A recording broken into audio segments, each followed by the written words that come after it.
حضرت بلال حبشی رضی اللہ تعالی عنہ ایک مشہور صحابی ہیں جو مسجد نبوی کے ہمیشہ مؤذن رہے۔ شروع میں ایک کافر کے غلام تھے، اسلام لے آئے جس کی وجہ سے طرح طرح کی تکلیفیں دی جاتی تھی۔ امیہ بن خلف جو مسلمانوں کا سخت دشمن تھا، ان کو سخت گرمی میں دوپہر کے وقت تپتی ہوئی ریت پر سیدھا لٹا کر ان کے سینے پر پتھر کی بڑی چٹان رکھ دیتا تھا تاکہ وہ حرکت نہ کر سکے، اور کہتا تھا کہ یہ اس حال میں مر جائے اور زندگی چاہتا ہے تو اسلام سے ہٹ جائے، مگر وہ اس حالت میں بھی عہد کرتے تھے، یعنی معبود ایک ہی ہے۔ رات کو جنجیروں میں باندھ کر کوڑے لگائے جاتے اور اگلے دن ان زخموں کو گرم زمین پر ڈال کر اور زیادہ زخمی کیا جاتا تاکہ بے قرار ہو کر اسلام سے پھر جائے یا تڑپ تڑپ کر مر جائے۔ عذاب دینے والے اکتا جاتے، کبھی ابو جہل کا نمبر آتا، کبھی امیہ بن خلف کا، کبھی اوروں کا، اور ہر شخص اس کی کوشش کرتا کہ تکلیف دینے میں زور ختم کر دے۔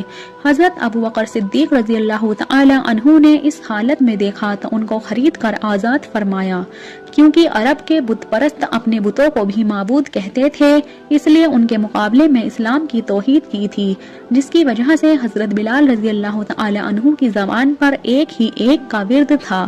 یہ تعلق اور عشق کی بات ہے۔ ہم جھوٹی محبتوں میں دیکھتے ہیں کہ جس سے محبت ہو جاتی ہے اس کا نام لینے میں لطف آتا ہے، بے فائدہ ہی اس کو رٹا جاتا ہے، تو اللہ کی محبت کا کیا کہنا جو دین اور دنیا دونوں جگہ کام آنے والی ہے۔ یہی وجہ ہے کہ حضرت بلال رضی اللہ تعالی عنہ کو ہر طرح سے ستایا جاتا تھا، سخت سے سخت تکلیفیں پہنچائی جاتی تھی، مکہ کے لڑکوں کے حوالے کر دیا جاتا تھا، وہ ان کو گلی کوچوں میں چکر دیتے پھرتے اور یہ تھے کہ ایک ہی ایک ہے رٹ لگاتے تھے۔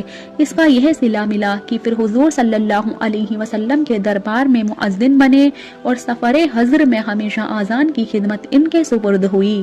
حضور صلی اللہ علیہ وسلم کے وصال کے بعد مدینہ طیبہ میں رہنا اور حضور صلی اللہ علیہ وسلم کی خالی جگہ دیکھنا مشکل ہو گیا، اس لیے ارادہ کیا کہ اپنی زندگی کے جتنے دن ہیں جہاد میں گزار دوں، اس لیے جہاد میں شرکت کی نیت سے چل دیے۔ ایک عرصے تک مدینہ منورہ لوٹ کر نہیں آئے۔ ایک مرتبہ حضور صلی اللہ علیہ وسلم کی خواب میں زیارت کی۔